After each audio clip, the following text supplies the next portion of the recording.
everybody, I'm Teacher Nelson and today we are going to do our task together. The content we are reviewing today, it's about the Unit 1, Go Global or Globalization. The name of the material says Study Guide Number 4 and Unit 1, Go Global. Our objectives for today: listen and identify relevant ideas in a recording about a global problem. Complete the missing information. Identify keywords and expressions related to the topic. In Spanish, escuchar e identificar ideas relevantes en un audio acerca de un problema global. So today we are going to be speaking in both languages, English and Spanish. Directions: read the following guide, then do the activities included in it. Use the dictionary when necessary. For more doubts or questions or information, just write your teacher of English. So everybody, we're going to start right now. The warming up says, and please follow the reading, it says, look at the pictures. In your own opinion, which of the pictures are related to the concept globalization? Circle numbers of the pictures, and as you can see there, we have 9 different pictures. Some of them are related to the topic we're working on, and some others are not related at all. So you must be able to discriminate and to identify those pictures that are closely related to the topic that we have been working on. There are some pictures that are not related to this topic. Okay guys, so to do this, it is very important that we go to the complementary content. So the complementary content says Go Global Unit 1. So there is a question, a very important question. It says number 1, what is globalization? Globalization means the speed up of movements and exchanges of human beings, goods and services, capital, technologies, or cultural practices all over the planet. So I underlined the word speed up because speed up, it's a key word to understand all this content. So guys, it is important you can actually search the meaning of speed up to understand this concept. Then in number 2 we have examples of globalization. There are some other aspects apart from the economics because we normally tend to relate globalization with the economy, but it is good to know that there are a lot of other examples, a lot of other fields in which globalization can influence too. So here you have some of them. Number 1, I'm going to be reading this and then you are going to read the next one. Financial globalization can be linked with the rise of a global financial system with international financial exchanges and monetary exchanges. Probablemente en esta parte usted está preguntándose qué es exchange y tenemos que hacer el análisis de a qué se parece, y creo que la mayoría ha pensado que probablemente tiene que ver algo con cambiar. En este contexto está específico de a qué tipo de intercambio nos referimos, así que también es algo que debemos buscar. Les voy a dar un ejemplo en inglés: money exchange. Okay, and the example for that, it says dollar as international currency. Okay everybody, so now it's your turn. You are going to be reading culture globalization. To do that, please pause this video and just read it. Take your time and read carefully.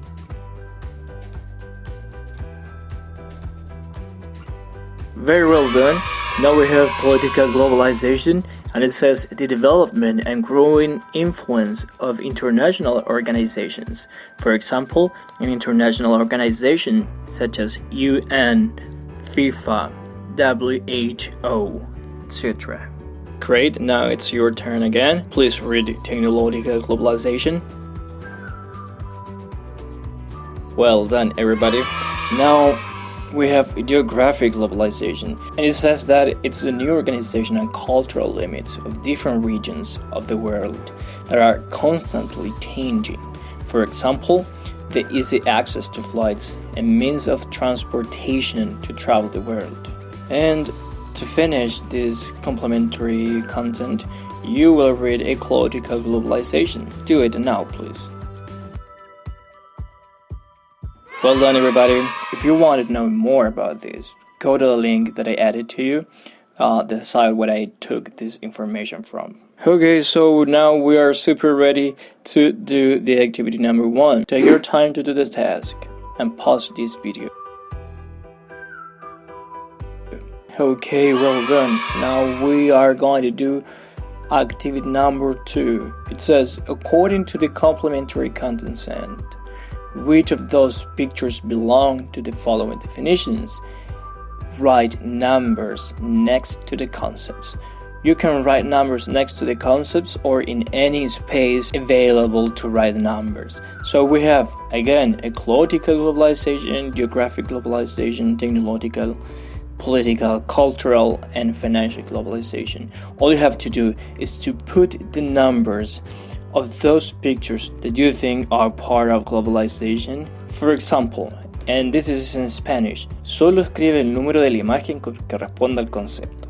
Si tienes la imagen arriba de dos personas conversando y abajo sale quizás, no sé, globalización social, y si tú crees que esa imagen que tiene el número 10 corresponde a globalización social, entonces solamente escribe el número en el espacio que esté disponible. Okay, let's continue.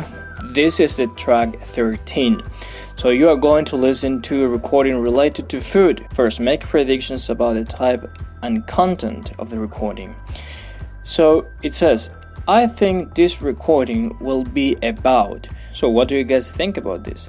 So if you think that this recording is going to be about prices of food, just highlight that.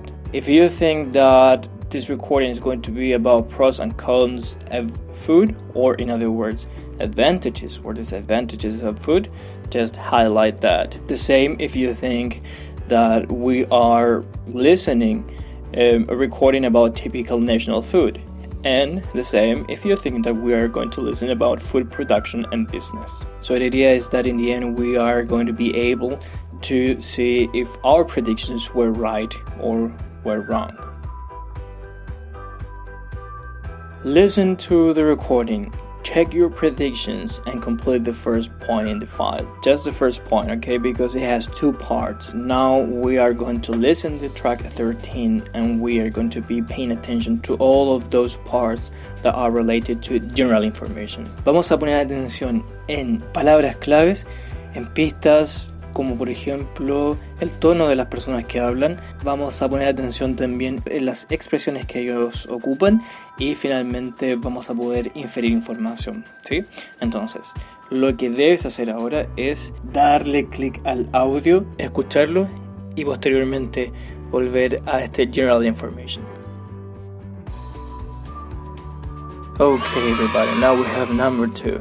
Listen to the recording again twice, because this is the second time, and as you listen, complete the rest of the file. Remember, we are working with track 13, so now we have specific details. Please read all of this carefully first. Identify those unknown or unfamiliar words.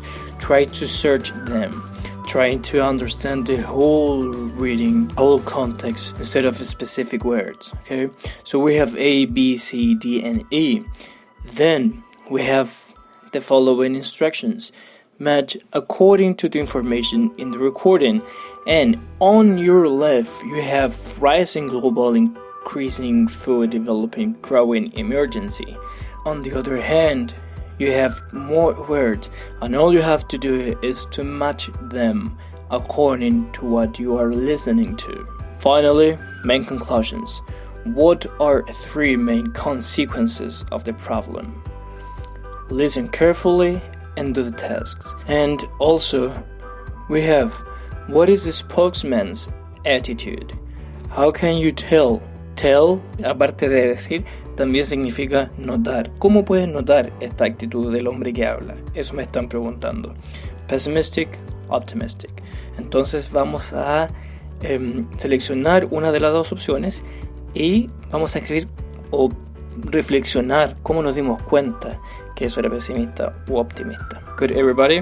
To do this task, pause the video and go to listen your track 13.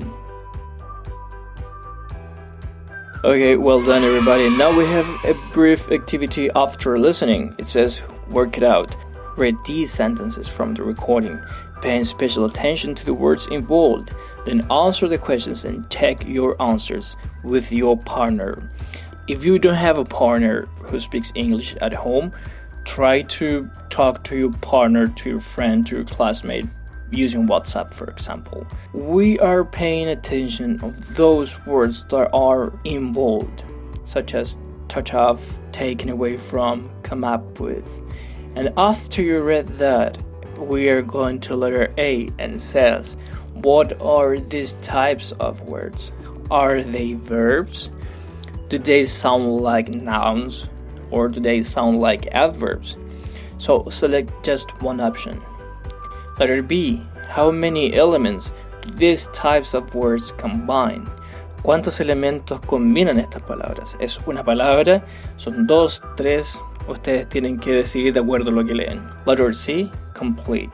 Vamos a completar el espacio que nos queda en la definición que ahí nos dan de acuerdo a lo que es un phrasal verb. Okay, everybody, very well done, very well done. Now we're going to listen to these phrases, paying special attention to intonation and pronunciation. La pronunciación y la entonación es algo que no podemos dejar de lado. Entonces lo que haremos con el track 14, que ustedes ya tienen a disposición, vamos simplemente a escuchar estas palabras. Bien, y van a además darse cuenta dónde tiene una entonación particular. Obviamente también poniendo mucha atención a su pronunciación. Quiero que en esta parte hagan un ejercicio mental y el que tiene la guía en físico puede ocupar la guía para destacar o encerrar donde ustedes creen que va la entonación. Les doy un ejemplo. Si yo digo global, ¿dónde iría la entonación? En globe o ball, global. Ahí es donde yo estoy dando énfasis a la palabra, por lo tanto yo encerraría eso como un buen ejercicio para identificar la entonación de las palabras. So guys, remember we are working on track 14. So number 1, letter A says, try to think of a suitable translation into Spanish. Use the dictionary or the internet if you have doubts. Then compare your translations with a partner. Ahora vamos a pensar en una traducción, dice suitable translation. En una traducción que sea de acuerdo al contexto que estamos estudiando, que es la globalización.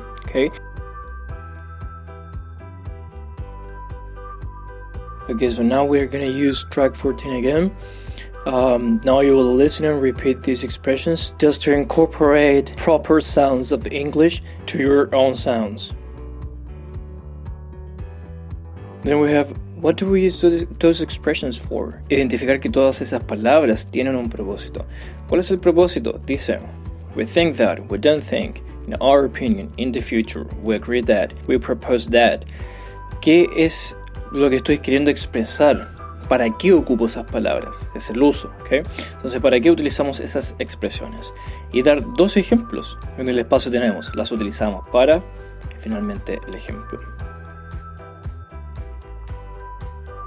And you are officially done with this task. Okay, so guys, I really hope you enjoyed this as much as I did. And remember, if you have questions, doubts, comments, or anything, just write me, Miss Muriel. Feel free to do it from Monday to Friday. We are going to answer your questions as soon as possible. Everybody take care, learn new things, stay home. This was your friendly teacher of English, Teacher Nelson. Goodbye.